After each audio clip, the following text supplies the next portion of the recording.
Welcome back to our deep dive of Heaven's Vault, episode 6. We're going to talk about Elbereth. There are times when Heaven's Vault doesn't come through, and it falls a little bit short here and there.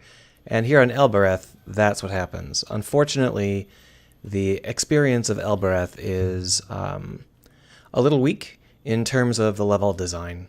The level design is extremely primitive, and I'm not sure why. But I'll go ahead and go into detail. If you might remember, we were on that moon in the center of the cyclone, and on that moon they used a bunch of techniques to keep the levels interesting. They used bottlenecks, and then they would open up and give you options, and then they'd give you another bottleneck. They made the robot go away, and you weren't sure what happened to him, and you got real nervous, and then they did a whole bunch of tricks where they teleported you around and stuff like that.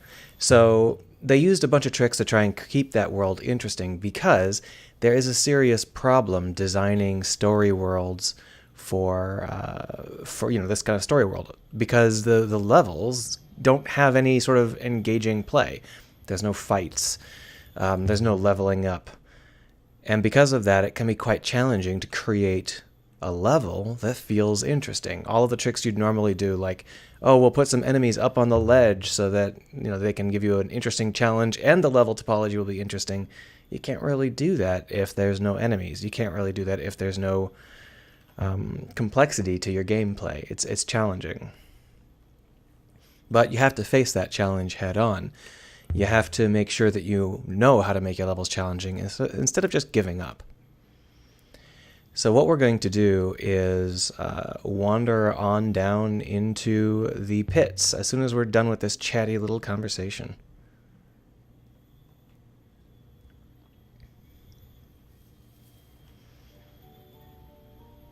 So down here is the poor part, where the people who can't live in the city made me feel like a child again. It hadn't been a happy time. A simple one, at least. So there are a lot of techniques you can use to help build dense and interesting levels. For example, you can use verticality. We saw a couple of examples of that in Dragon Quest 11, is it? The most recent one, where the slums had a lot of really cool verticality to them. And you can also use spaces that are packed and then spaces that are open to alternate back and forth so that you feel like the level is interesting the whole way through. And you also need to have multiple points of interest in your level units. Unfortunately, this doesn't have any of those features. This slum is just one winding road, and they have a lot of assets that look great, but there's nothing down here except for Timor's bar. And that's kind of a strange thing to see, because, I mean, this is a really, really dense and convoluted setup for something as simple as a transition screen into a bar. It's always astounding to me when we see something like this, where there's obviously a lot of effort put into it, and you're like, oh, cool, let's go. Oh, we can't go that way. What's over here? Can we go? Oh, well, that goes back up. That's no good. So we end up with this situation where we have this level that's fighting us. We want to just do the one thing that we're allowed to do down there, but instead they've got this sprawling, winding level that is confusing and doesn't go anywhere. So now, in order to get back to where we started, in order to get back down to one thing we want, we have to go turn around and go back down. Now, you can do a lot more level design. The problem is that you have to arrange your assets in a way that is fun to explore for the player. Down here in God's Feet, for example, there's not really any big reason why God's Feet has to have just Timor's bar in it. There's no great big reason why we couldn't have everyone we wanted to meet down here in God's Feet. None of the people we want to meet are upstanding citizens. Alternately, there's no reason to have God's Feet if the only thing in here is Timor's bar. But as we're going to see, all of the levels or sub-levels in this area are designed in the same bizarrely wasteful way. The heart of the God's Feet slum was Timor's bar. Timor had never once set foot inside the upper citadel, or so he liked to claim. So this is Timor. Timor he's got a rocky context because the player character knows a lot about Timor, but we don't. He was the king of the dung heap. So they she'll suddenly say things to Timor that we had no idea could have possibly been a topic, and it's always quite a shock. It's like, where did that come from? Which is interesting. I don't think it flows very well. I think it could have been handled a little bit better, but either way, it shows you a lot of the difference between what the player considers to be a context and what the player character considers to be a context.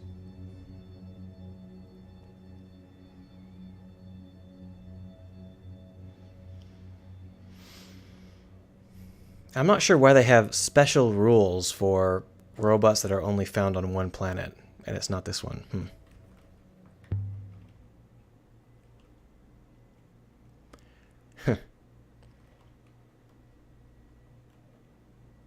Hey, don't be mean.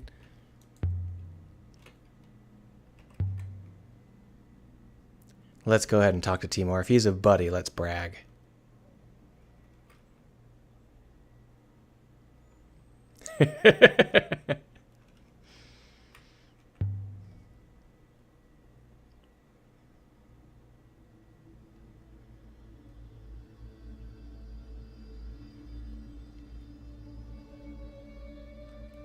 So we have a couple of options about saying that we found a crown and so on and so forth. This is probably not wise, but I don't think the game cares. We'll find out, because this is not the way I did it last time. So now we're going to talk about that weird nothing, but Timor here says that the only people who care about that are the overprivileged idiots on Iox.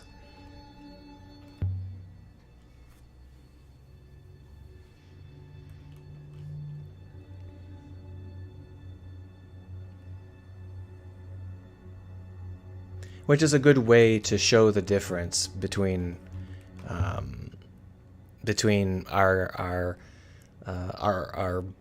professor and the people who pay us and the people we grew up with. We're kind of in between worlds, and that's the point. So here she says something bizarre. Why would you bring that up? He didn't say anything. Which really threw me the first time, because I thought maybe there had been a glitch. And something had gone wrong. But I think that it's just that the conversation didn't quite get put in order, and in the end, they didn't quite patch it up to normal standards before releasing, because it's just a minor conversation.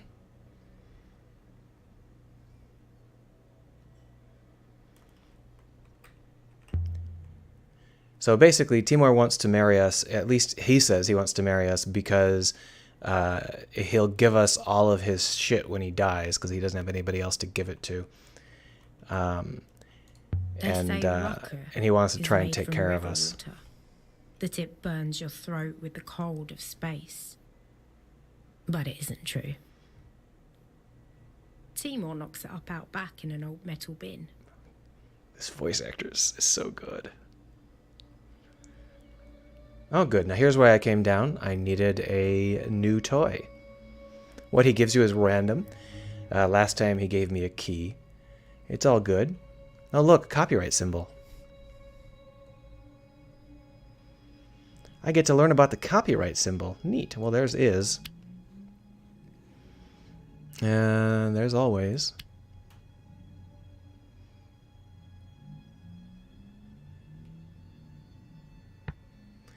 So if we look around here, this is plants, and this was field. So this has got to be something related to fields. Probably copyright. That looks like a tunnel, like how you'd represent a digging straight down tunnel. So maybe deep would be good. Serpent is always deep. That's not serpent. There's no way that's serpent.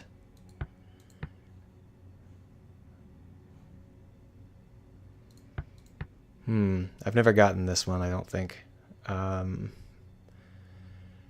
Army is always... Snake is always deep. Army is always deep. Bone is always deep. Broken statuette of a thin god. Bone is always deep. Why would that be bone? That's plants. None of these are plant related, though. Oh well. How is it related to robots? Because it has the little forky bit.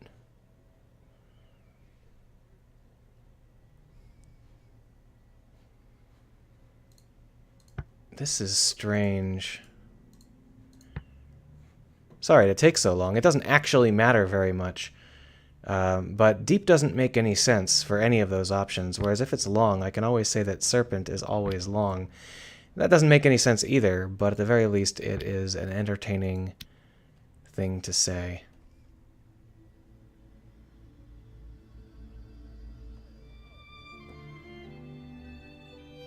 I agree. So now what we're going to do is we're going to try to exchange it for more information. Excuse me.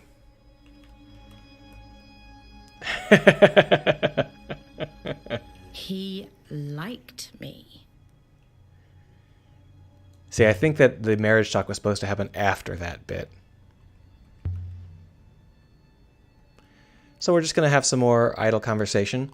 It's pretty clear that this is B content. It's not really up to par with a lot of the rest of the game. Probably just didn't revisit it. I don't think their team is large enough to have like a B writer. I think that chances are pretty good that the A team just didn't polish this up in the same way they polished up a lot of the other content.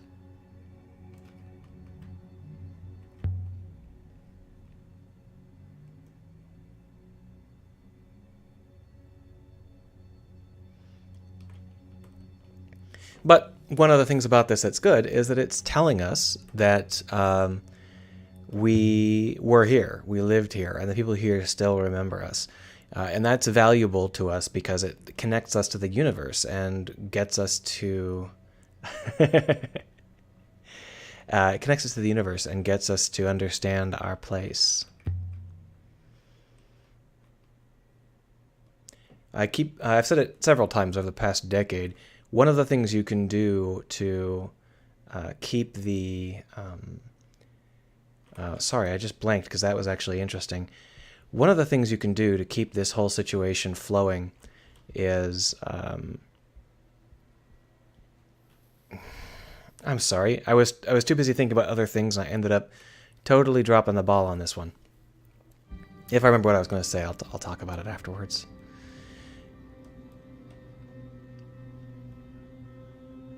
Oh, yeah, that's right. One of the big things we do is when we want the player to feel like they're connected to the world, you just put someone that cares about them in the world, because someone caring about you is a very potent thing. So if you have a friend or an ally, even if they're a fake friend or a fake ally, you'll feel strongly connected to to their world.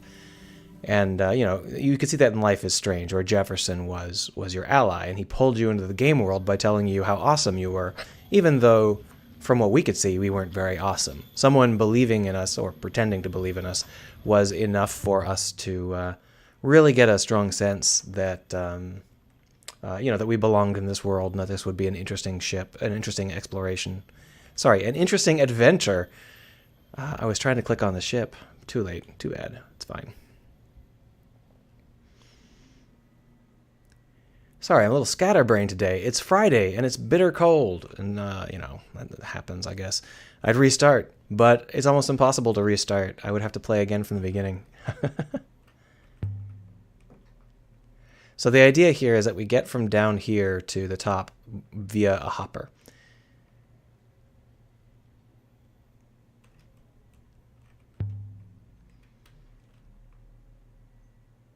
And it looks like the hopper doesn't follow the same rules that the robot thinks it follows. which happened the same. It also happened back on the moon in the cyclones. We got a hopper that didn't follow the rules that the robots think the hoppers follow.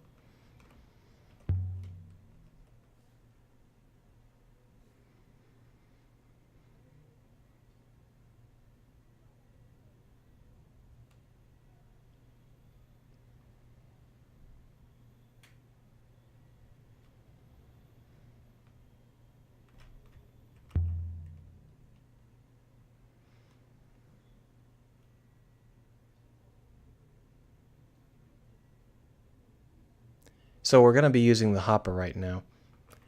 We're going to try and say it, but unfortunately for us, the hopper isn't too keen on letting us back into the city.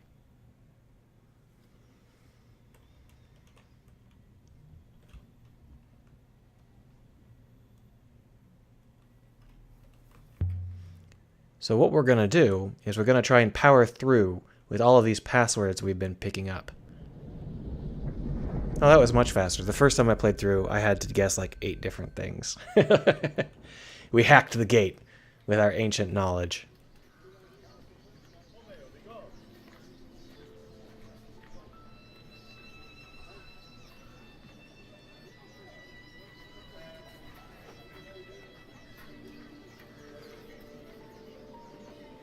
Exciting. So this is the top of Elbereth. This is Elbereth proper. Now, the problem with Elbereth proper is the same thing that we've seen throughout Elbereth's design so far. All of Elbereth's level elements are built with this really flat setup where there's nothing interesting going on.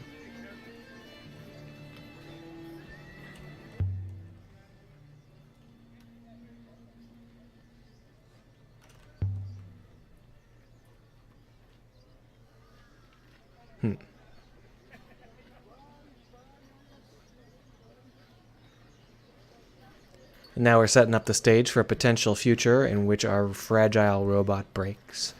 And maybe we'll cry about it. Oh no, my robot! And you can see that the idea here is we're not even exploring the city. We have one little diorama, one tiny little region, and our option is to either turn right or turn left. It's not terribly compelling.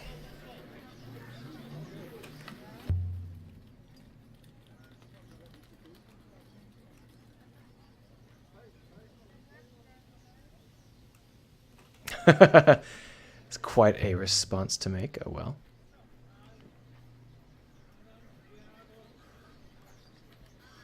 Which is an important part of the theme, the idea that we don't belong on either side of this equation. So we just traveled towards Aroy's shop. So I'd like you to tell me where you think Aroy's shop is going to be. On Elbereth, you could buy anything for any purpose.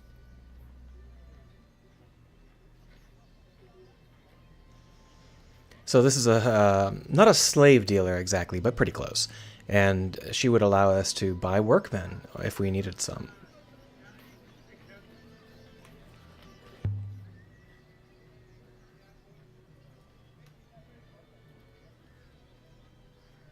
I guess it is just slaves.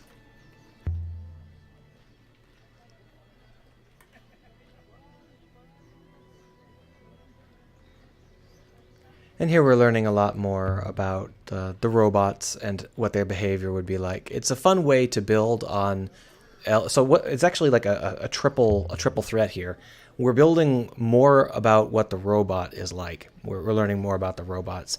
We're also building more about what Elbereth is like. We're learning more about Elbereth.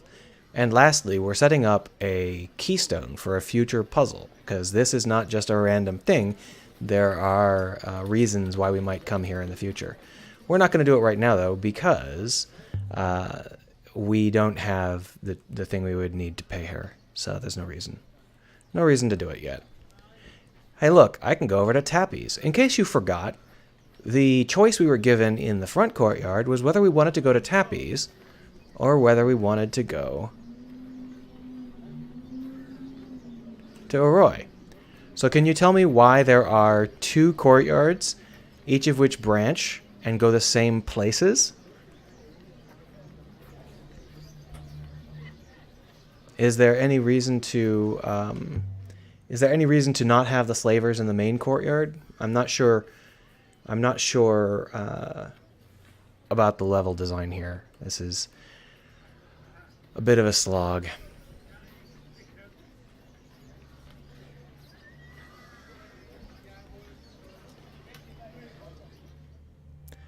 We're going to go ahead and do a Roy's thing, and then we'll call it a day. We'd grown up in the orphanage together.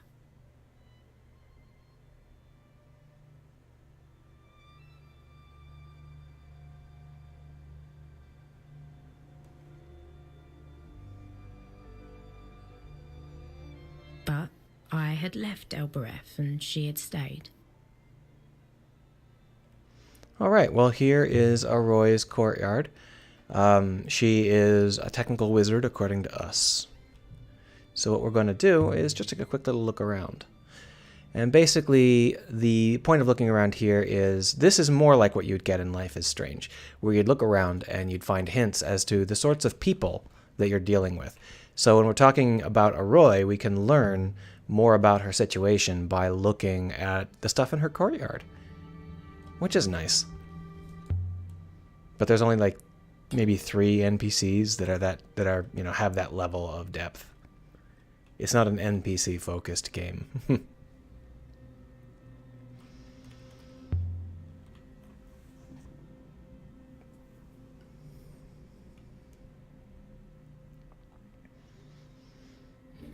We want you. There she is. We didn't leave on the best of terms.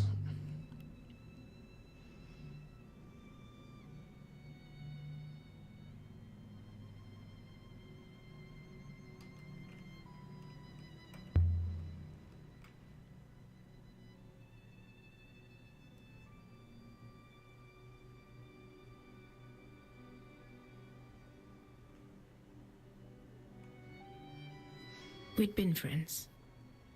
Once. Oh, that voice actress, it really nailed that delivery absolutely perfectly. Let's talk about her family first. I'm sure that will ingratiate us.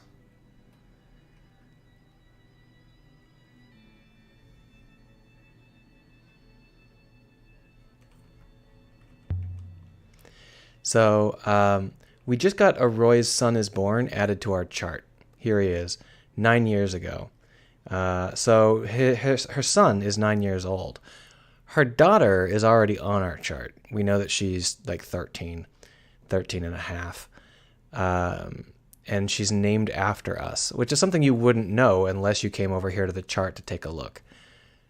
So one of the interesting things about this conversation is that we're going to ask how old her daughter is, and she won't specify. It's kind of interesting, that we understand that that's something we just can click on and view. But, it's not going to come up in conversation.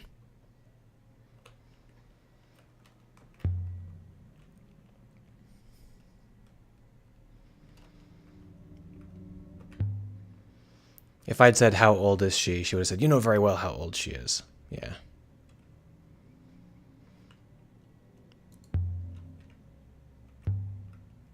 Let's talk about this Rebesque foil. This is the thing that was inside of the Emperor's portable goddess figurine. And we are kind of curious as to what this one will lead us to. If there's like a manufacturing facility that was manufacturing robot memory foils and what we can do to track it down, right? But the only thing we can really tell about it is that it's not shitty. All of the recent ones are shitty, so we can work out that that this one must not be recent. And by recent, I'm talking about like the Emperor's age. So this was old by the time the Emperor was ready to go on his hermitage. At least that's the theory.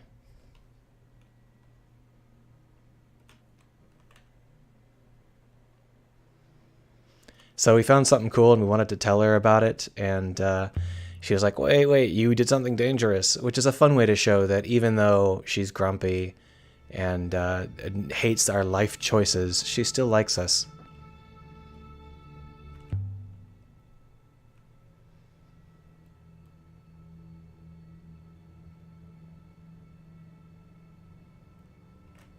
So she didn't even want to talk about the stand. That's a fun example of a misguide, where we went to that telescope stand and we looked at it, and our character specifically said, "Oh, we should ask Roy about this. I bet she'll know loads about it." But when we reach Roy, instead of telling us about the telescope stand, she twists it around to make it a personal conversation to punch up our connection to Roy and ourselves. And that's a really good choice. We don't need an infinite amount of technical details. So by allowing us to exchange something that looks like it might become a technical detail for a personal anecdote, that's a good exchange. That's almost always a win.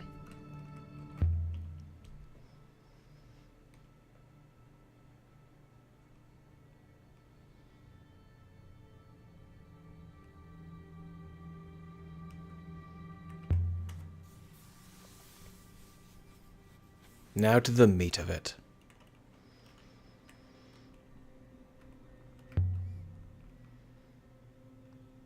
Let's play up the fact that we are a little bit blind, and let's do this.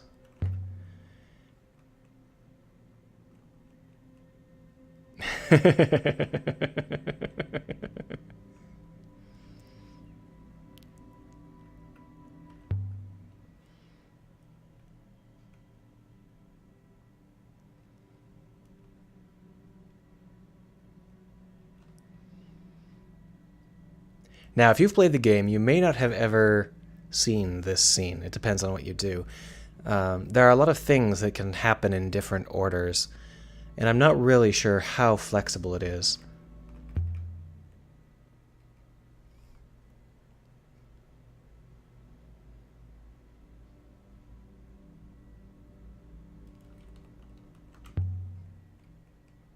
So basically, we want O'Roy to look into this crown and tell us what's up.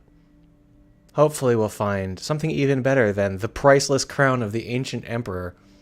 I'm very Indiana Jones in this game. I'm like, well, let's give away the priceless artifact to random people.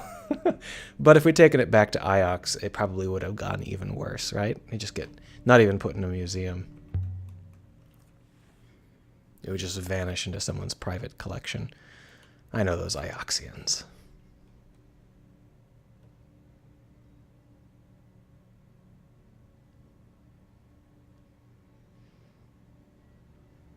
All right. Well, we're looking forward to it. Thank you very much for your time. So we could leave the yard, but it's been half an hour, so we're not gonna. I'll see you back here tomorrow.